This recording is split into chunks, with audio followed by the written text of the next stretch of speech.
পরশুরাম রচিত চিঠিবাজি। সুকান্ত দত্ত অতি ভালো ছেলে। এমএসসি পাশ করার কিছুদিন পরেই পিএইচডি ডিগ্রি পেয়েছে একটি। ভালো চাকরি জোগাড় করে প্রায় বছর খানিক সিন্দ্রির সার কারখানায় কাজ করছে। তার মা বাপ কেউ নেই, মামাই তাকে মানুষ করেছেন। আজ সকালের ডাকে মামার কাছ থেকে সুকান্ত একটি চিঠি পেয়েছে।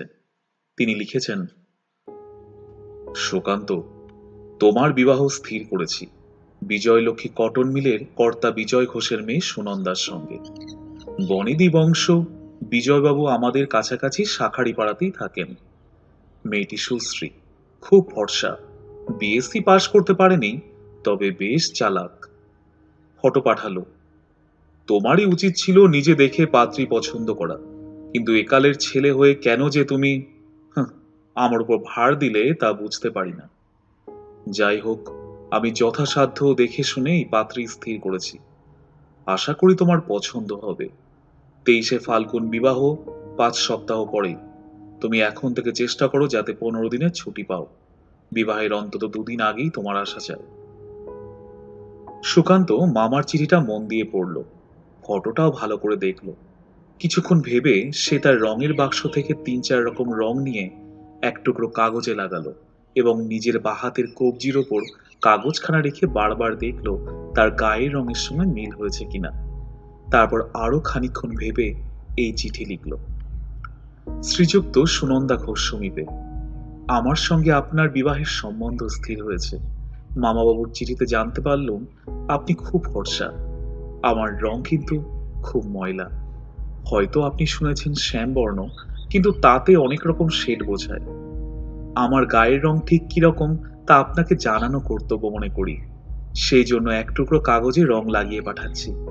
আমার বাহাতের কবজির ওপর পিঠের সঙ্গে মিল আছে।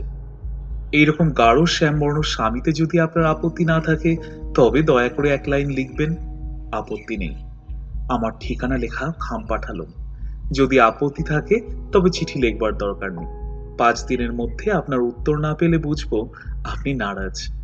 সেক্ষেত্রে আমি মামাবাবুকে জানাবো যে এই সম্বন্ধ আমার পছন্দ নয়, অন্য পাত্রে দেখা হোক। ইতি সুকান্ত। 4 দিন পরে উত্তর এলো, ডক্টর সুকান্ত দত্ত সমীপে।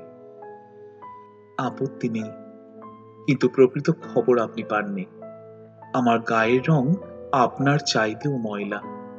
কোনি দেখবার সময় আমাকে পেইন্ট করে আপনার মামাবাবুর সামনে আমাকে আনা হয়েছিল, কিন্তু আপনার মতন সত্যবাদী ভদ্রলোককে আমি ঠকাতে চাই না।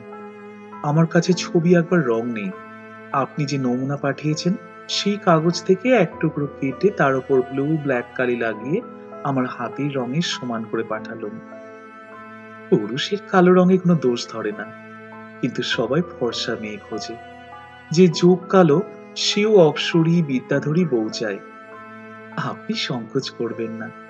আমার কালো রঙে আপনি আপত্তি থাকলে সম্বন্ধ বাতিল করে দেবেন, আর আপত্তি না থাকলে দয়া করে 5 দিনের মধ্যে 1 লাইন লিখে জানাবেন।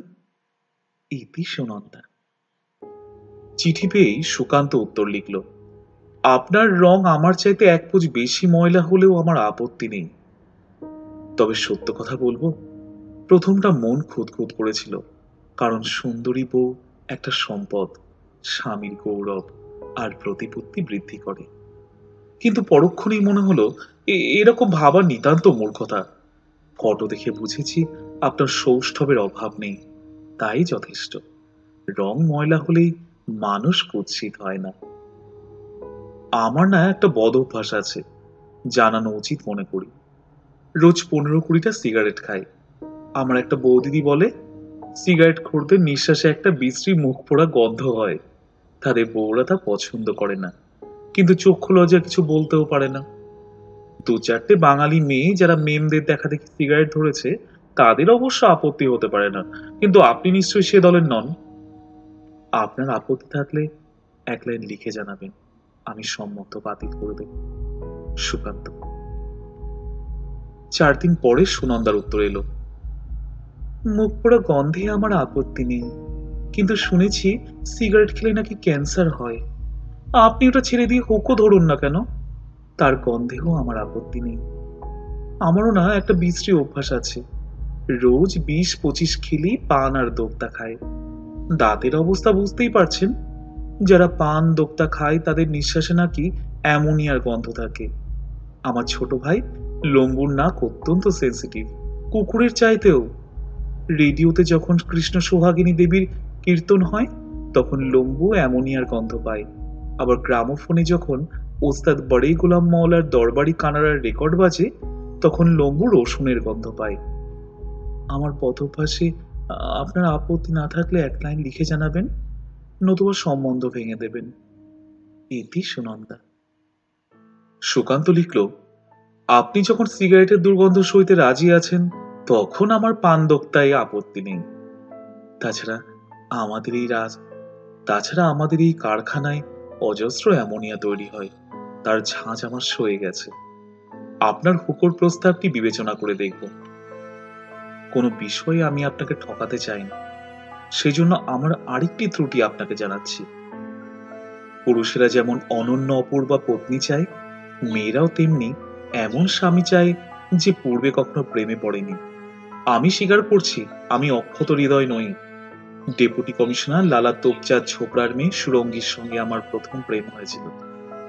তার বাপ মায়ের তেমন আপত্তি ছিল না, কিন্তু শেষটাই সুরঙ্গী বিগড়ে গেল। সম্প্রতি সে কমার্স ডিপার্টমেন্টের মিস্টার হনুমন্থিয়াকে বিয়ে করেছে। লোকটা মিশ কালো, জমদূতের মতন গড়ন, তবে মাইনে আমার প্রায় 3 গুণ। আমার হৃদয়ের ক্ষত এখন অনেকটা সেরে গেছে। আপনার সঙ্গে বিবাহের পর একেবারে বেমালুম হবে আশা করি। সুরঙ্গীর একটা ফটো আছে আমার কাছে, আপনার সামনেই সেটা পড়িয়ে ফেলব। সুরঙ্গীর বিবাহ হয়ে যাওয়ার পরে আমার খেয়াল হলো যে আমারও শীঘ্র বিবাহ হওয়া দরকার। অবসরকালে আমি ছবি আঁকি, ফটো তুলি, নানা রকম বৈজ্ঞানিক গবেষণা করি। গৃহস্থালির ঝঞ্ঝাট পোহানোর জন্য একজন গৃহিণী থাকলে আমি নিশ্চিত হয়ে নিজের শখ নিয়ে অবসর যাপন করতে পারি। এখন আমার জ্ঞান হয়েছে হঠাৎ প্রেমে পড়াটা বোকামি। একত্র বাস করার ফলে একটু একটু করে স্ত্রী পুরুষের যে ভালোবাসা জন্মায় তাই খাঁটি জিনিস। সন্তান ভূমিষ্ঠ হবার আগে তাকে তো দেখবার উপায় নেই, তথাপি মা বাপের স্নেহের অভাব হয় না। সেরকম বিবাহের আগে পাত্রী না দেখলেও কিছু মাত্র ক্ষতি নেই, সেই জন্যেই মামা বাবুর ওপর সব ছেড়ে দিয়েছি। আমার স্বভাব চরিত্র মতামত সবই আপনাকে জানালুম, আপত্তি না থাকলে একটু খবর দেবেন। ইতি সুকান্ত। সুনন্দার উত্তর এলো, আপনার স্বভাব চরিত্র আর মতামতে আমার কোনো আপত্তি নেই। যেসব চিঠি লিখেছেন তা থেকে বুঝেছি আপনি অত্যন্ত সত্যনিষ্ঠ অকপট সাধু পুরুষ। অতএব আমিও অকপটে আমার গলদ জানাচ্ছি। পবন কুমার পোস্ট গ্রাজুয়েটে পড়ত, তার সঙ্গে আমার প্রেম হয়েছিল, কিন্তু সে ভাদুরী ব্রাহ্মণ। শিখলে গোড়া বাপ মা আমাকে পুত্রবধূ করতে মোটেই রাজি হলেন না। পবন এখন ব্যাঙ্গালোরে আছে, খুব একটা বড় পোস্ট পেয়েছে, তাকে পুরো ভুলতে পারিনি। তবে আপনার মতো মহাপ্রাণ স্বামী পেলে একেবারে ভুলে যাব তাতে কোনো সন্দেহ নেই। আমি বলি কি, সুরঙ্গী আর পবনের ফটো পুড়িয়ে কি হবে, বরং একই ফ্রেমে দুটো ছবি বাঁধিয়ে শোবার ঘরে টাঙিয়ে রাখা যাবে, তাতে বিষে বিষক্ষয় হবে। কি বলেন? আপনার অভিপ্রায় জানাবেন। ইতি সুনন্দা। সুকান্ত উত্তরে লিখল, সুনন্দা, তোমাকে আজ নাম ধরে সম্বোধন করছি, কারণ আমাদের দুজনের মধ্যে এখন আর কোনো লুকোচুরি রইল না, বিবাহের বাধাও কিছু নেই। লোকে বলে আমি একটু বেশি গম্ভীর প্রকৃতির লোক। শুভাকাঙ্ক্ষী বন্ধুরা অধিকন্তু বলে আমি একটু বোকা। তোমার চিঠি পড়ে বুঝেছি তুমি আমোদে মানুষ, আর মামাবাবুর চিঠিতে জেনেছি বিএসসি ফেল হলেও তুমি বেশ চালাক। মনে হচ্ছে তোমার আর আমার স্বভাব পরস্পরের পরিপূরক, অর্থাৎ যাকে বলে কমপ্লিমেন্টারি। সাইকোলজিস্টদের মতে এই হলো আসল রাজ্যটক, আদর্শ দম্পতির লক্ষণ। আজ 16ই ফাল্গুন, 7 দিন পরেই আমাদের বিবাহ। তোমার সঙ্গে সাক্ষাৎ আলাপের আনন্দ এখনই কল্পনায় উপভোগ করছি।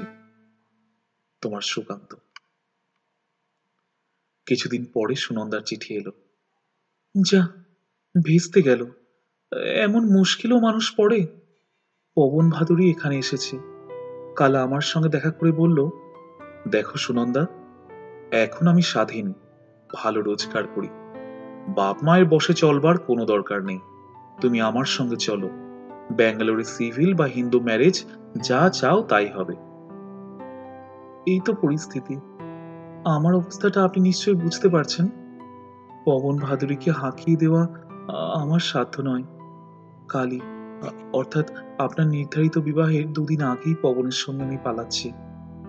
কিন্তু আপনার প্রতি আমার একটা কর্তব্য আছে।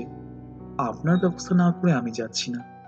আমার বোন নন্দা আমার চেয়ে 1.5 বছরের ছোট, দেখতে আমারই মতন, তবে রং বেশ ফর্সা।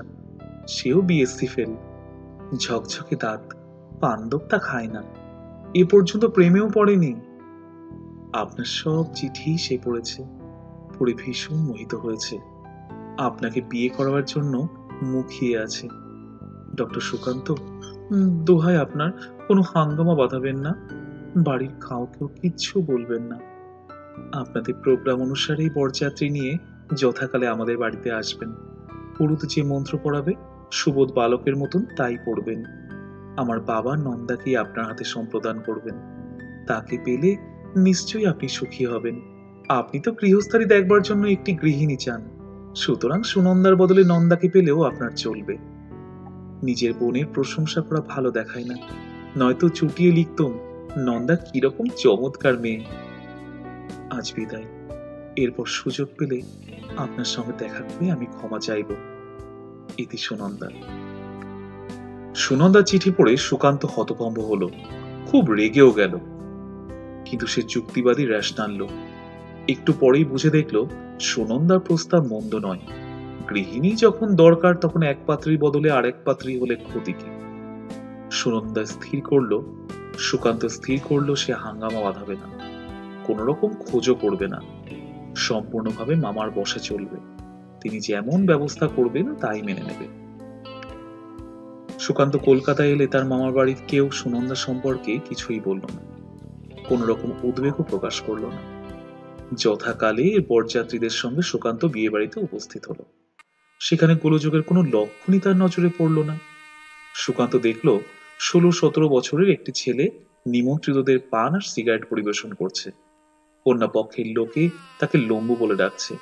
তাকে ইশারা করে কাছে ডেকে সুকান্ত চুপি চুপি জিজ্ঞাসা করল, তুমি সুনন্দার ছোট ভাই লম্বু? লম্বু বলল, আগে। এদিকের খবর কি? খবর সব ভালোই, দিদিকে এখন সাজানো হচ্ছে, একটু পরেই তো বিয়ের লগ্ন। সুনন্দা চলে গেছে? কি বলছেন আপনি? বিয়ের কোণে কোথায় চলে যাবে? তোমার আরেকটা দিদি নন্দা, তার খবর কি?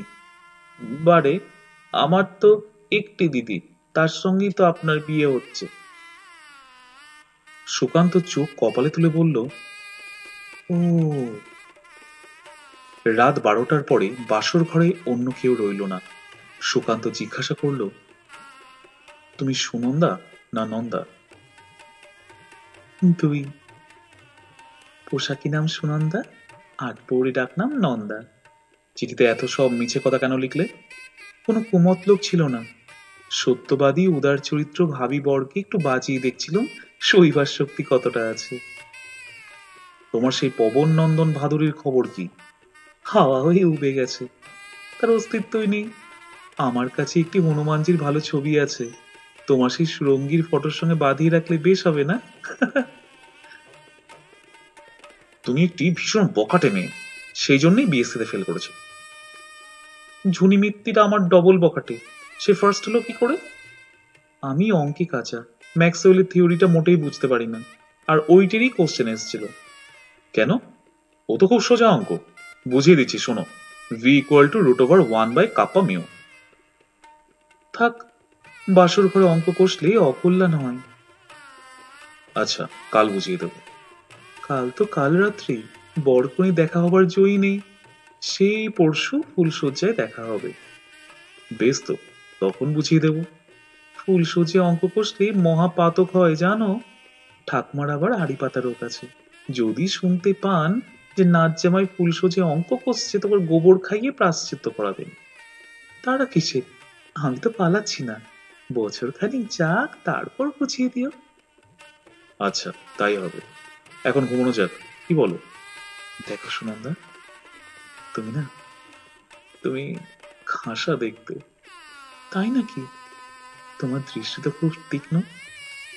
সুনন্দা, আমার আমার কি ইচ্ছে হচ্ছে জানো? আমাকে চিবিয়ে খেয়ে ফেলতে। ঠিক তা নয়, মনে হচ্ছে। উম, মনে হোক গে, এখন ঘুমাও।